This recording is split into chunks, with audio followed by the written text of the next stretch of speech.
¿Qué tal? Buenas tardes. Bueno, yo les voy a hablar un poco más sobre el patrimonio y la relación que tiene con la participación ciudadana. Y siempre nos gusta presentar como esta parte de la foto histórica en comparación con una foto del estado actual, ¿no? Digamos, esta primera imagen en ejercicios de participación ciudadana siempre nos es muy útil como para ir identificando qué elementos recordamos y también detonan, por ejemplo, muchísimos recuerdos, ¿no? Más adelante les compartiré un caso de éxito que trabajé con el arquitecto Rogelio García Mora, donde empezamos a trabajar con imágenes históricas sobre todo, y luego haciendo este ejercicio de comparación de lo que había antes o de lo que tenemos vestigio. No siempre son fotografías históricas, hay veces que llegan a ser litografías, grabados, pinturas, croquis, ¿no? Y lo comparamos con uno del estado actual, ¿no? O si llegamos a encontrar imágenes como con la misma perspectiva o similar, es muy ilustrativo y eso empieza a detonar en las mesas de trabajo con los vecinos y demás integrantes, o sea, otros actores, ¿no? De participación ciudadana. Pues eso nos ayuda a ir recopilando más información. Y bueno, si quieren la siguiente. En el concepto de patrimonio, las premisas para una conservación del mismo es conocer el objeto de estudio, ¿no?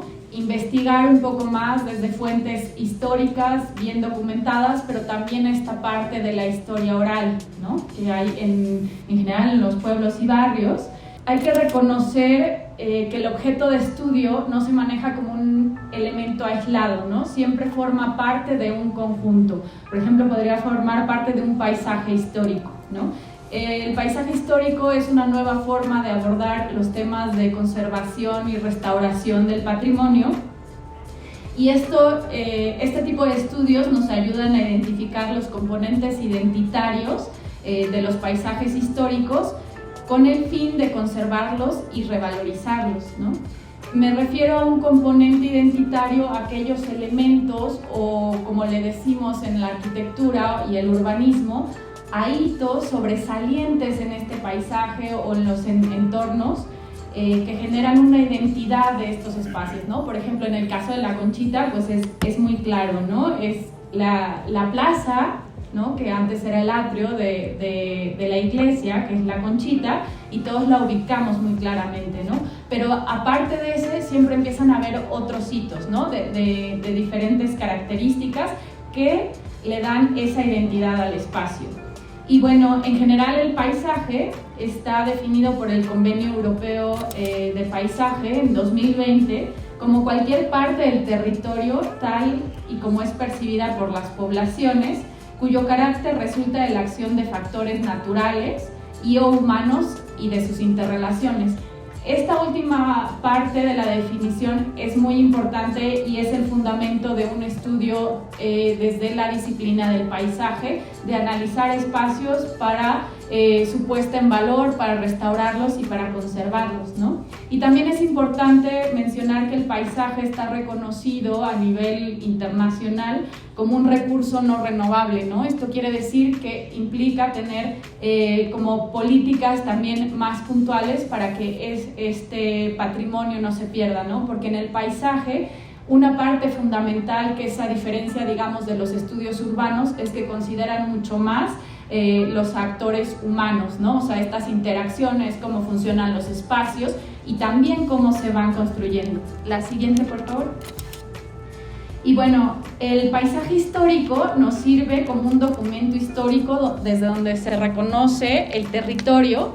En él se van plasmando la historia de los pueblos, sus aspiraciones, ideas, iniciativas intelectuales e incluso políticas. Por ejemplo, es la Roma, ¿no? de finales del Porfiriato, digamos, y luego se retoma. O sea, esta nueva modernidad de cómo diseñar los espacios urbanos, que tenían consideraciones de diseño muy específicas, que sí son traídas de otros lados, pero es para plasmar como esa nueva modernidad del México, y luego cómo eso se transforma después de la revolución, que empiezan a traer de otros sitios, pero también retomar esto, ¿no? Entonces es esa impresión en los sitios que los van transformando conforme va cambiando, ¿no? Digamos, el entorno.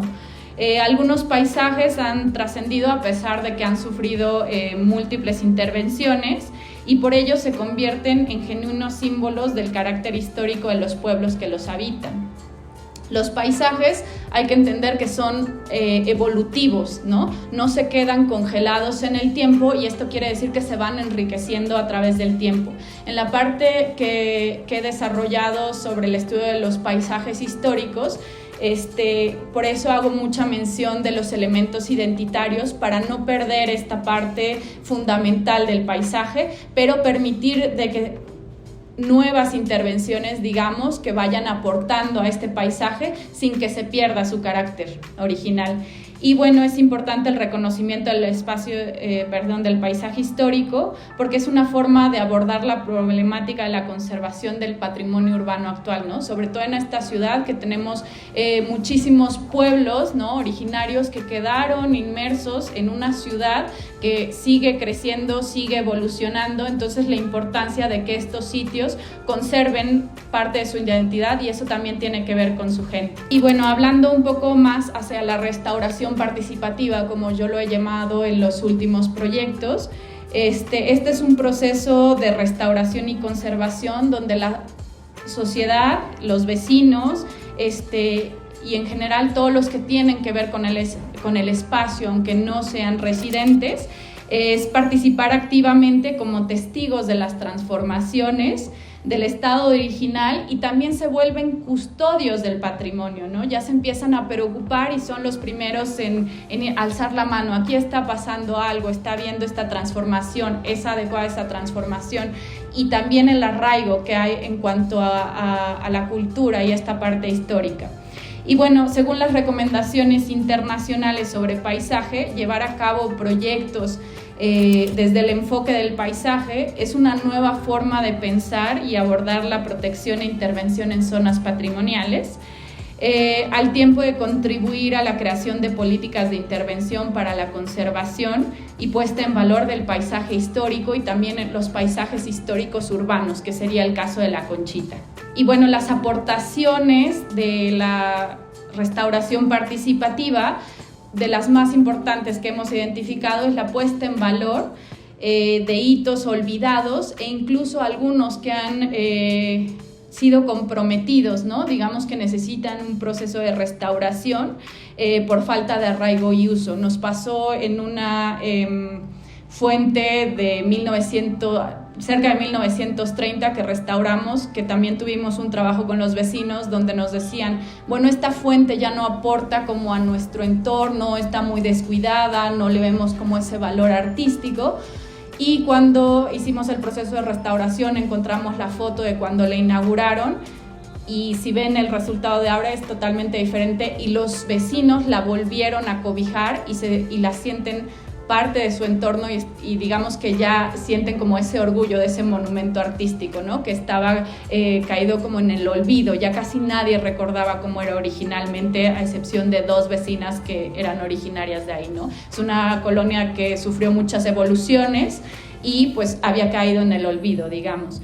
Y también es una sensibilización referente a temas patrimoniales, ¿no? No solo, como bien mencionaban anteriormente, mantenerlo como un museo que no se toque, no, sino también que pueda haber, digamos, como un aprovechamiento, pero que sea respetuoso y que ponga en valor, ¿no?, esos monumentos. Es también como modificar el concepto de que los monumentos históricos o artísticos son ajenos a nosotros, que solo están ahí, ¿no? O como decían, va a ser un impedimento para poder tener un desarrollo, ¿no?, como de la comunidad, ¿no? Siempre puede haber como una interacción entre un proyecto nuevo y uno, digamos, de épocas posteriores, ¿no? Siempre podemos buscar un equilibrio y lograr que los paisajes sigan enriqueciéndose, ¿no? Y bueno, en términos de diseño participativo, les quiero mostrar uno de los casos que terminamos hace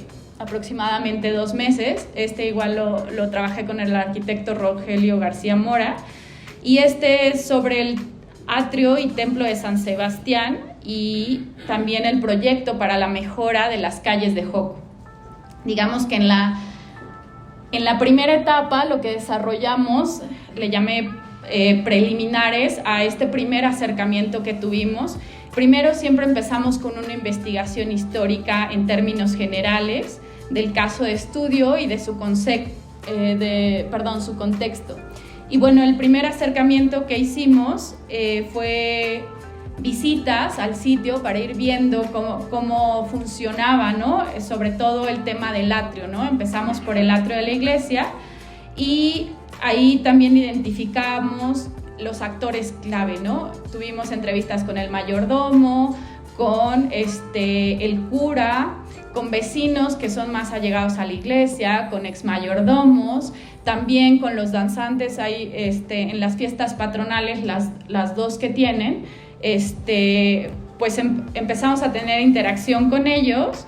Y bueno, también hicimos varios recorridos con vecinos, y las entrevistas, por ejemplo, en este proceso fue muy enriquecedor porque era restaurar el atrio de la iglesia y parte de su fachada, pero por el tema de la pandemia no teníamos acceso a los archivos históricos, a las fototecas del INAH y de diversas instituciones que resguardan este patrimonio. Entonces empezamos a tener entrevistas con vecinos que poco a poco nos fueron compartiendo fotos que ellos tenían de cuando hubo un bautizo, una fiesta o del entorno, ¿no? Entonces estas fotos nos empezaron a aportar muchísima información de cómo era el templo, ¿no? Originalmente.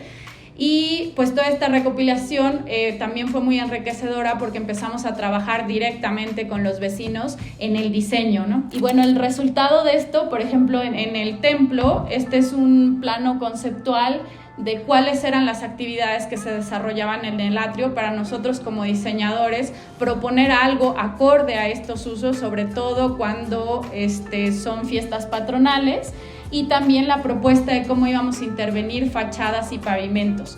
También considerando todos los criterios del INAH, por ser un monumento histórico, es una iglesia del siglo XVII, teníamos que considerar también todos los lineamientos del INAH, ¿no? Entonces fuimos cruzando lo que los habitantes identificaron como problemáticas, cuáles eran los lineamientos del INAH, y también una parte de una aportación, ¿no? como al espacio y las interacciones sociales que se daban en este sitio.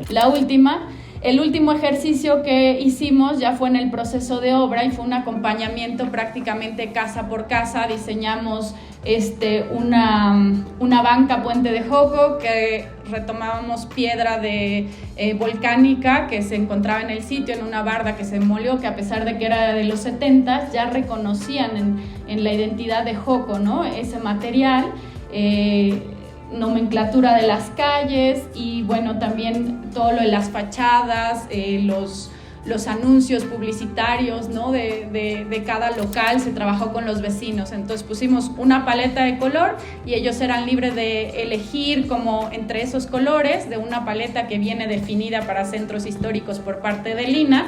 Y entonces de esta manera nosotros trabajamos muy de la mano con los habitantes, ¿no? Entonces fue uno de los casos de éxito que tuvimos en diseño participativo, donde la opinión de los habitantes y la historia oral se consideró para todo el diseño y para los proyectos futuros. Y bueno, eso es todo. Muchas gracias.